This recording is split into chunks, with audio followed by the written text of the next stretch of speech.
పిఠాపురంలో కుల వివక్ష జరగలేదా అన్నా అంటే, పిల్లల మధ్యన సిక్స్త్ క్లాస్ చదువుకునే పిల్లల మధ్యన జరిగింది బ్రో.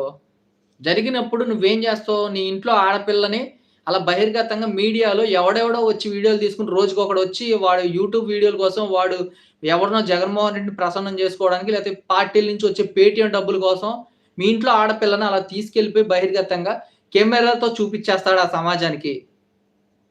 చూపిచ్చొచ్చా? ఆ పిల్ల భవిష్యత్తులో ఏదన్నా మంచి గోల్డ్ మెడల్ సాధించిందనో, లేతే ఏదన్నా గేమ్స్‌లో ముందొచ్చిందనో, లేపోతే ఇప్పుడు రీసెంట్‌గా మనం చూసాం అంధ మహిళలు అందరూ కూడా క్రికెట్ ప్రపంచ కప్ గెలిచారు. మనం ఎంత గొప్పగా చెప్పుకుంటాం.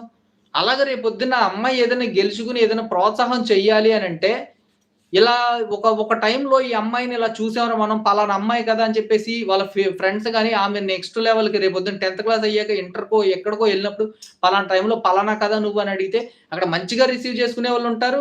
చెడ్డగా రిసీవ్ చేసుకునేవాళ్ళుంటారు. మీరు ఈ కులం అని నింపుతున్నారు కదా! సమాజంలో ప్రతిసారి కుల వివక్ష అని బహిర్గతం చేస్తున్నారు చూడు. అది ఏదన్నా ఉంటే పునాదులతోటి 4 గోడల మధ్యన చంపేయాలి అని అంటున్నాను నేను. అది